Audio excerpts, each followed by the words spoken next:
Hello there, hi, welcome back to Adventures in Music with me, Jim, where we listen to, talk about and do all sorts of things music-y. It's time. It is Thursday, the 27th of November 2025. It's Thanksgiving in America.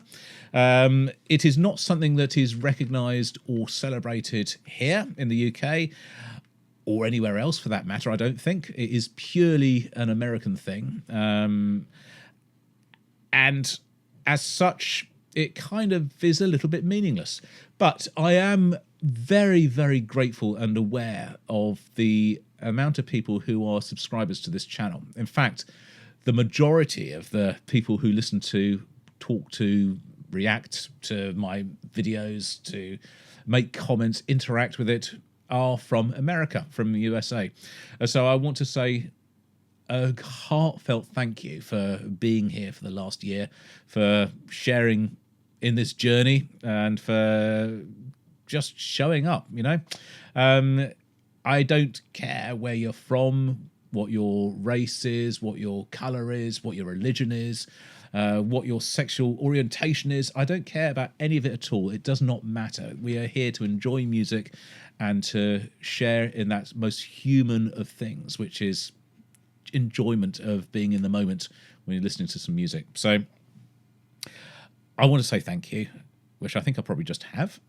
And it's time to extend this tradition that has been running for the last 3, if not 4 years. I don't know how long we've been doing it, but we're going to listen to Alice's Restaurant by Arlo Guthrie, the most fantastic, I don't know how to, is a Vietnam protest song, I guess, isn't it? Is just one of the funniest things ever as well. And I love it. And I don't think I'd have listened to this had it not been suggested to me on the channel somewhere way back that we should be listening to this. Enough said. Enough said. Let's listen.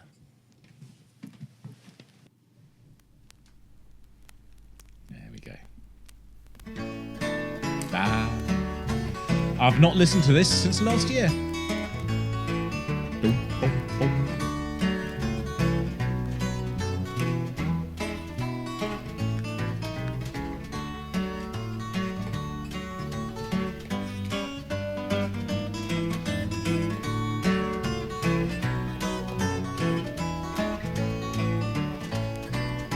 This song's called Alice's Restaurant. It's about Alice and the restaurant.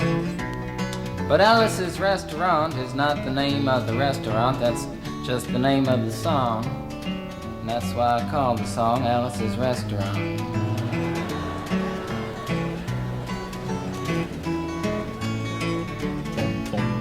You can get anything you want at Alice's Restaurant. You can get anything you want at Alice's Restaurant. Walk right in, it's around the back, just a half a mile from the railroad track. And you can get anything you want at Alice's Restaurant. Now it all started 2 Thanksgivings ago. It was on 2 years ago on Thanksgiving when my friend and I went up to visit Alice at the restaurant. But Alice doesn't live in the restaurant. She lives in the church nearby the restaurant in the bell tower with her husband Ray and Facha the dog. And living in the bell tower like that, they got a lot of room downstairs where the pews used to be. And having all that room, seeing as how they took out all the pews, they decided that they didn't have to take out their garbage for a long time. We got up there, we found all the garbage in there, and we decided it'd be a friendly gesture for us to take the garbage down to the city dump. So we took the half a ton of garbage, put it in the back of a red VW microbus, took shovels and rakes and implements of destruction, and headed on toward the city dump. Well, we got there, and there's a big sign and a chain across the dump saying closed on Thanksgiving. And we had never heard of a dump closed on Thanksgiving before, and with tears in our eyes, we drove off into the sunset looking for another place to put the garbage. We didn't find one till we came to a side road, and off the side of the side road was another 15-foot cliff, and at the bottom of the cliff was another pile of garbage. And we decided that one big pile was better than two little piles, and rather than bring that one up, we decided to throw ours down. That's what we did. Drove back to the church, had a Thanksgiving dinner that couldn't be beat, went to sleep and didn't get up until the next morning when we got a phone call from Officer Obie. Officer Obie. That's it. He said, "Kid, we found your name on an envelope at the bottom of a half a ton of garbage, and just wanted to know if you had any information about it." And I said, "Yes, sir, Officer Obie, I cannot tell a lie. I put that envelope under that garbage." After speaking to Obie for about 45 minutes on the telephone, we finally arrived at the truth of the matter and said that we had to go down and pick up the garbage and also had to go down and speak to him at the police officer station. So we got in the red VW microbus with the shovels and rakes and implements of destruction, headed on toward the police officer station. Now, friends, there was only one or two things that Obie could have done at the police station, and the first was that he could have given us a medal for being so brave and honest on the telephone, which wasn't very likely and we didn't expect it. Another thing was that he could have bawled us out and told us never to be seen driving garbage around the vicinity again, which is what we expected. But when we got to the police officer station, there was a third possibility that we hadn't even counted upon, and we was both immediately arrested, handcuffed. And I said, "Obie, I don't think I can pick up the garbage with these handcuffs on." He said, "Shut up, kid. Get in the back of the patrol car," and that's what we did. Sat in the back of the patrol car and drove to the, quote, "scene of the crime," unquote. I want to tell you about the town of Stockbridge, Massachusetts, where this happened here. They got 3 stop signs, 2 police officers and 1 police car, but when we got to the scene of the crime, there was 5 police officers and 3 police cars, being the biggest crime of the last 50 years, and everybody wanted to get in a newspaper story about it. And they was using up all kinds of cop equipment that they had hanging around the police officer station. They was taking plaster, tire track, footprints, dog-smelling prints, and they took 27 8x10 color glossy photographs with circles and arrows and a paragraph on the back of each one explaining what each one was to be used as evidence against us. Took pictures of the approach, the getaway, the northwest corner, the southwest corner, and that's not to mention the aerial photography. After the ordeal, we went back to the jail. Obie said he was going to put us in the cell. Said, "Kid, I'm going to put you in the cell. I want your wallet and your belt." And I said, "Obie, I can understand you want my wallet so I don't have any money to spend in the cell, but what do you want my belt for?" And it said, "Kid, we don't want any hangings." Said, "Obie, did you think I was going to hang myself for littering?" Obie said he was making sure, and friends Obie was, because he took out the toilet seat so I couldn't hit myself over the head and ground. And he took out the toilet paper so I couldn't bend the bars, roll the toilet paper out the window, slide down the roll, and have an escape. Obie was making sure, and it was about 4 or 5 hours later that Alice, remember Alice? It's a song about Alice. Alice came by and with a few nasty words to Obie on the side, bailed us out of jail. We went back to the church, had another Thanksgiving dinner that couldn't be beat, and didn't get up until the next morning when we all had to go to court. We walked in, sat down. Obie came in with the 27 8x10 colored glossy pictures with the circles and arrows and a paragraph on the back each one. That's Sat down. so clever, isn't it? Man came in, said, "All rise." We all stood up, and Obie stood up with the 27 8x10 colored glossy pictures, and the judge walked in, sat down with the seeing-eyed dog, and he sat down. We sat down. Obie looked at the seeing-eyed dog. And then the 27 8x10 colored glossy pictures with the circles and arrows and a paragraph on the back of each one, and looked at the seeing-eyed dog. And then the 27 8x10 colored glossy pictures with the circles and arrows and a paragraph on the back of each one, and began to cry, because Obie came to the realization that it was a typical case of American blind justice, and there wasn't nothing he could do about it. And the judge wasn't going to look at the 27 8x10 colored glossy pictures with the circles and arrows and a paragraph on the back of each one explaining what each one was to be used as evidence against us. And we was fined $50 and had to pick up the garbage in the snow, but That's not what I came to tell you about. Came to talk about the draft. You got a building down New York City, it's called Whitehall Street, where you walk in and you get injected, inspected, detected, infected, neglected, and selected. I went down to get my physical examination one day, and I walked in, I sat down, got good and drunk the night before, so I looked and felt my best when I went in that morning. Cause I wanted to look like the all-American kid from New York City. Man, I wanted to feel like I wanted to be the all-American kid from New York. And I walked in, sat down, I was hung down, brung down, hung up, and all kinds of mean, nasty, ugly things. And I walked in, I sat down, they gave me a piece of paper, said, kid, see the psychiatrist, room 604. And I went up there, I said, shrink, I want to kill. And I want to kill. I want to see blood and gore and guts and veins in my teeth. Eat dead, burnt bodies. I mean, kill. And I started jumping up and down, yelling, kill. And it started jumping up and down with me, and we was both jumping up and down, yelling, kill. And the sergeant came over, pinned a medal on me, set me down the hall, said, you're our boy. And you feel too good about it. Proceeded on down the hall, getting more injections, inspections, detections, neglections, and all kinds of stuff that they was doing to me at the thing there. And I was there for 2 hours, 3 hours, 4 hours. I was there for a long time, going through all kinds of mean, nasty, ugly things, and I was just having a tough time there. And they was inspecting, injecting every single part of me, and they wasn't leaving no part untouched.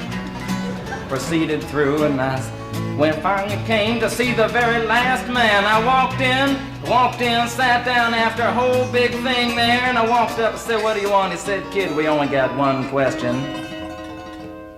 Have you ever been arrested? And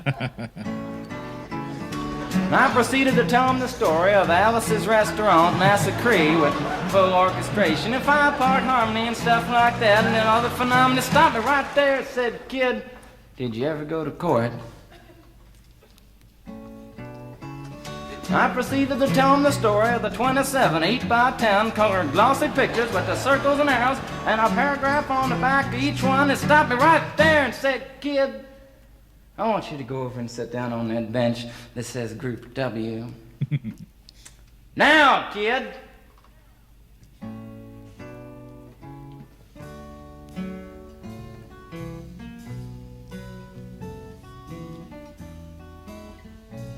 And I walked over to the bench there, and there's Group W is where they put you if you may not be moral enough to join the army after committing your special crime. And there was all kinds of mean, nasty, ugly-looking people on the bench there. Mother rapers, father stabbers, father rapers sitting right there on the bench next to me, and they was mean and nasty and ugly and horrible and crime-fighting guys was sitting there on the bench. And the meanest, ugliest, nastiest one, the meanest father raper of them all, was coming over to me, and he was mean and ugly and nasty and horrible and all kinds of things. And he sat down next to me and said, kid, what'd you get? I said, I didn't get nothing. I had to pay $50 and pick up the garbage. He said, what were you arrested for, kid? And I said, littering. And they all moved away from me on the bench there to carry eyeball and all kinds of mean, nasty things, till I said, and creating a nuisance, and they all came back, shook my hand, and we had a great time on the bench talking about crime, mother stabbing, father raping, all kinds of groovy things that we was talking about on the bench. And everything was fine. We were smoking cigarettes and all kinds of things until the sergeant came over, had some paper in his hand, held it up and said, kids, This piece of paper's got 47 words, 37 sentences, 58 words. We want to know details of the crime, time, crime, and else kind of thing. You got to say pertaining about the crime. Want to know the rest of the officer's name and else kind of thing. You got to say, and it talked for 45 minutes, and nobody understood a word that he said. But we had fun filling out the forms and playing with the pencils on the bench there. And I filled out the massacre with the 4-part harmony and wrote it down there just like it was, and everything was fine. And I put down a pencil and I turned over the piece of paper, and there on the other side, in the middle of the other side, away from everything else on the other side, in parentheses, capital letters, quotated, read the following words. Kid, you rehabilitated yourself. I went over to the sergeant and said, Sergeant, you've got a lot of damn gall to ask me if I've rehabilitated myself. I'm sitting here on the bench. I'm sitting here on the Group W bench. 'Cause you want to know if I'm moral enough to join the army, burn women, kids, houses, and villages after being a litter bug.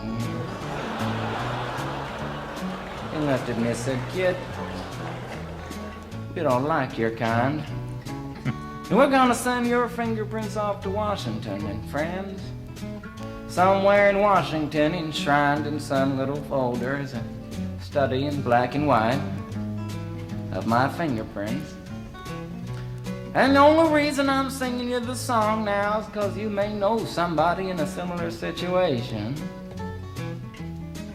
Or you may be in a similar situation, and if you're in a situation like that, there's only one thing you can do, is walk into the shrink wherever you are. Just walk in, say shrink. You can get anything you want at Alice's restaurant and walk out.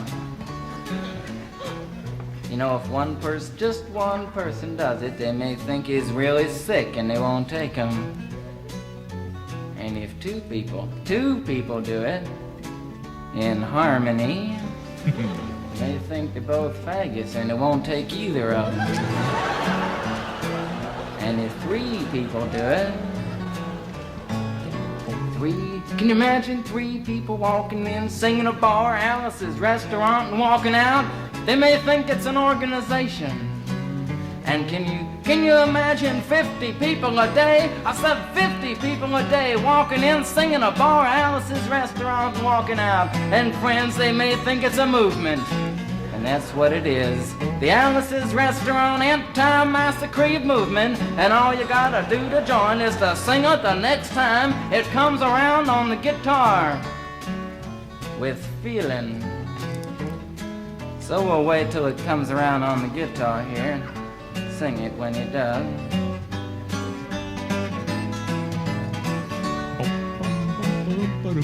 Here it comes. You can get anything you want at Alice's restaurant. You can get anything you want at Alice's restaurant. Walk right in, it's around the back, just a half a mile from the railroad track. And you can get anything you want at Alice's restaurant. That was horrible. If you want to end war and stuff, you gotta sing loud. You could put a lot. I've been singing the song now for 25 minutes. I could sing it for another 25 minutes. I'm not proud or tired. So we'll wait till it comes around again, and this time with 4-part harmony and feeling. We're just waiting for it to come around is what we're doing.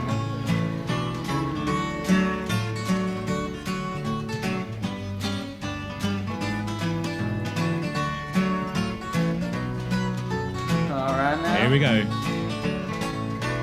You can get anything you want at Alice's restaurant. Excepting Alice, you can get anything you want at Alice's restaurant. So walk right in, it's around the back, just a half a mile from the railroad track. And you can get anything you want at Alice's restaurant. Da-da-da-da-da-da-da.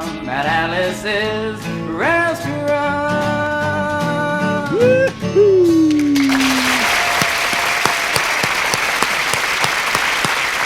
Oh.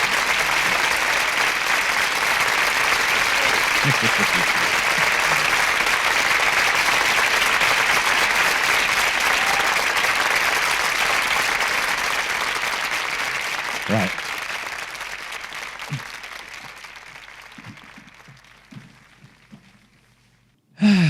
That was fun. Yeah. The only thing left to say is happy Thanksgiving to everybody in America, and thank you. I'll see you on the next video whenever and whatever that is. And until then, this is Jim. Over and out.